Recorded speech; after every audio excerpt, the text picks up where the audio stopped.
தக்காளி சாதம்.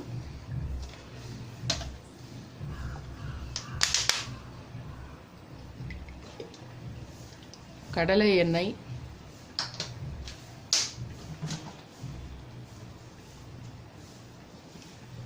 ஒரு ஸ்பூன் நெய்,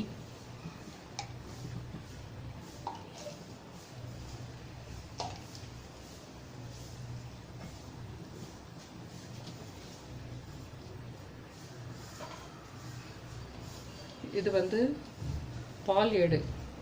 15 டேஸ்க்கு நம்ம வீட்டில் காய்ச்சிற பால் ஏடுலேருந்து கொஞ்சம் கொஞ்சமாக எடுத்து வச்சோம்னா இது ஒரு மில்க் க்ரீம் மாதிரியோ யூஸ் பண்ணலாம். இது நிறைய ரெசிபிக்கு யூஸ் ஆகும். இந்த தக்காளி சாதத்துக்கு இந்த மில்க் க்ரீமை நான் யூஸ் பண்ண போகிறேன்.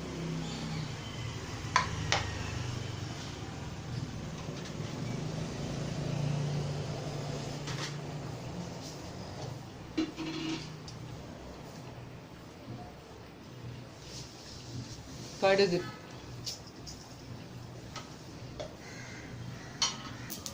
சோம்பு,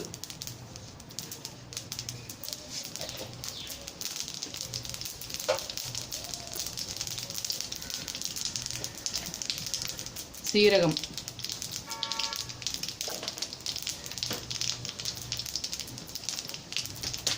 கல்பாசி, பட்டை லவங்கம்,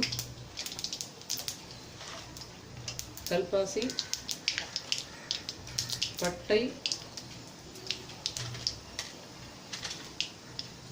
லவங்கம்,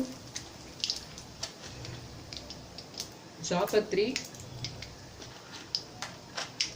மராட்டி மூக்கு,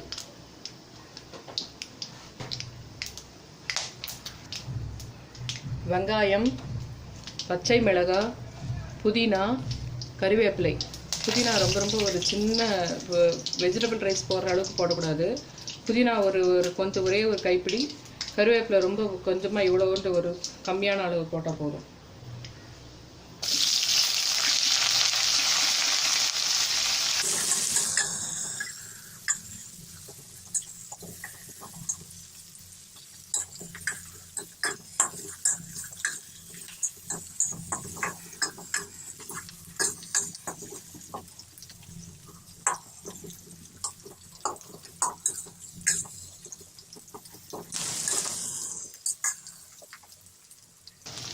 அரைக்குறையா அரைச்ச ஜிஞ்சர் கார்லிக் பேஸ்ட்,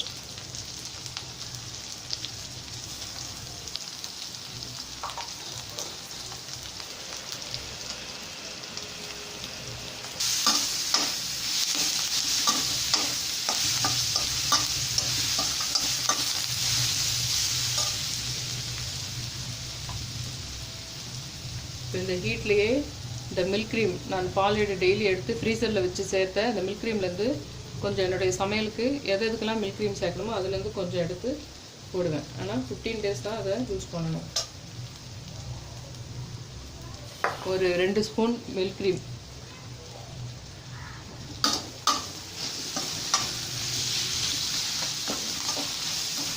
அந்த மில்க் க்ரீமை வந்து ஒரு 10 மினிட்ஸ் முன்னாடியே ஃப்ரீசர்லேருந்து எடுத்து வச்சாதான் ஓரளவுக்கு அது மெல்ட் ஆகும். இல்லைன்னா ரொம்ப ஸ்ட்ராங்காக கல் மாதிரி இருக்கும்.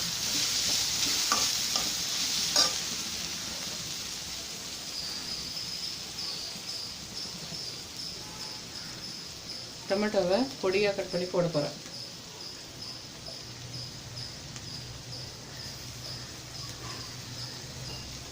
பொதுவாக நான் இந்த டொமேட்டோவை எதுக்கு யூஸ் பண்ணாலுமே அது போர்டு மேலே வச்சு கட் பண்ணால் அந்த ஜூஸஸ் எல்லாம் அதுலேயே பாதி போயிடுதுன்றதுனால இப்படி டைரெக்டாகவே வச்சு தான் நான் கட் பண்ணுவேன்.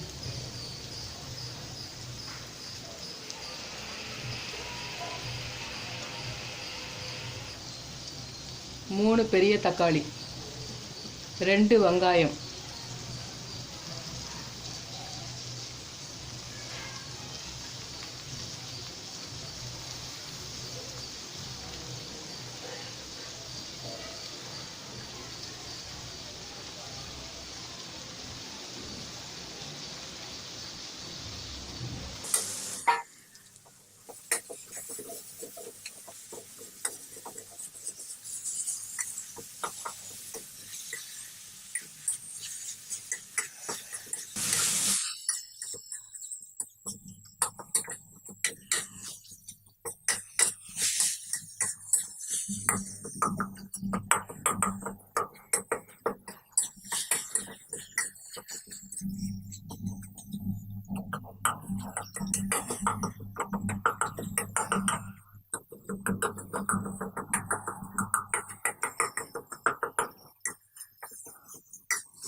இப்படி நல்லா மேஷ் பண்ண பின்னாடி ஓரளவுக்கு நல்லா தொக்கு மாதிரி வந்த பின்னாடி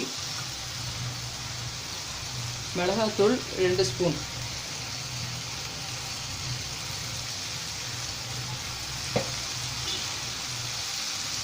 மஞ்சள் தூள்,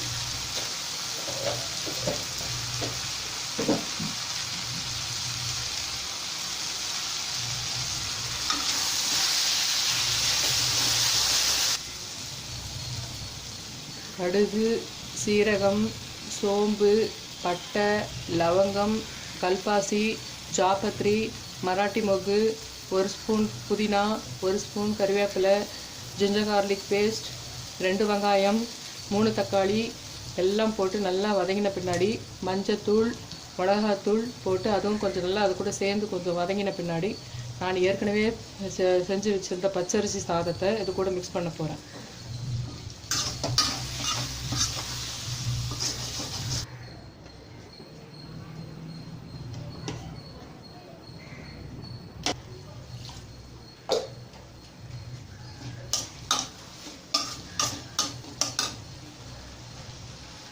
கொஞ்சம் அந்த ஜிஞ்சர் கார்லிக் பேஸ்ட் அரைச்ச அந்த மிக்சியில் ஒரே ஒரு 1/4 டம்ளருக்கும் குறைவான தண்ணி ஊற்றி அதில் சேர்த்து கொஞ்சம் அதை குலுக்கி அந்த தண்ணி இதில் விட்டுருக்கேன்.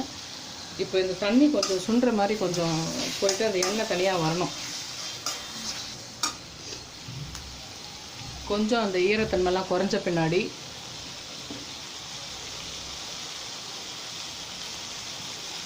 நான் ஏற்கனவே செஞ்சு வச்சுருக்கிற பச்சரிசி சாதம், 3 அழாக்கு சாதம்,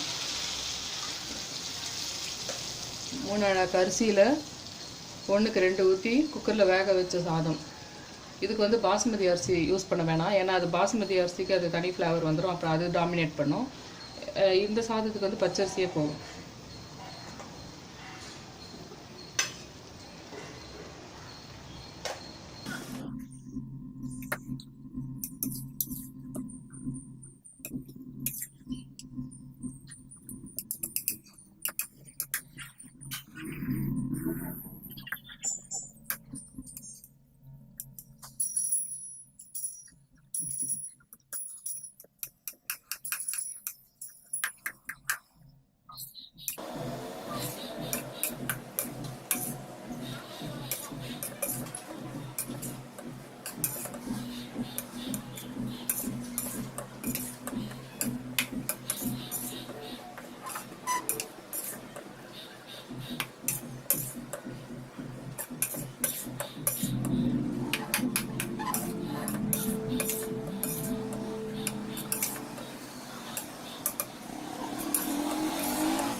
இதை நான் ஒரு 5 மினிட்ஸ் மூடி வைக்க போகிறேன். இன்னும் கூட அதில் இருக்கிற ஈரெல்லாம் ஃபுல்லாக கொஞ்சம் ட்ரை ஆகிட்டு கொஞ்சம் பளபளன்னு வரும், அப்போ தான் சாதம்.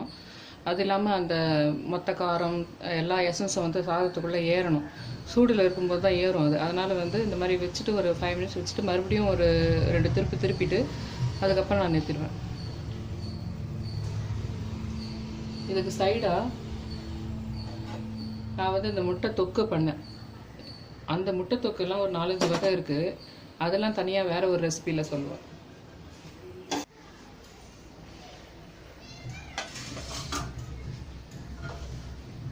வாவ், பிரியாணி வாசனை வந்தாச்சு.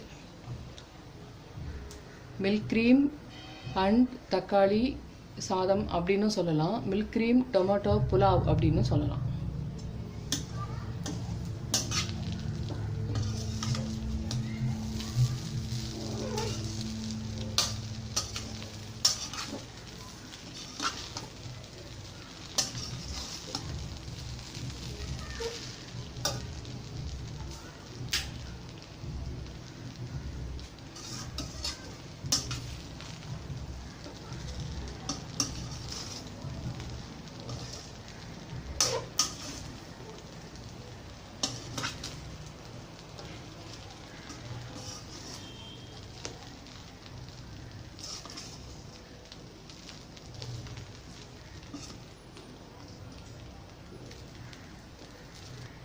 காரம் எல்லாமே ரொம்ப கரெக்டாக இருக்குது, ரொம்ப டேஸ்டியாக இருக்குது.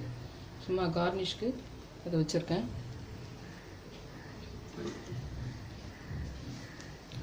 ட்ரை பண்ணி பாருங்கள், உண்மையிலே ரொம்ப ரொம்ப சூப்பராக இருக்கும்.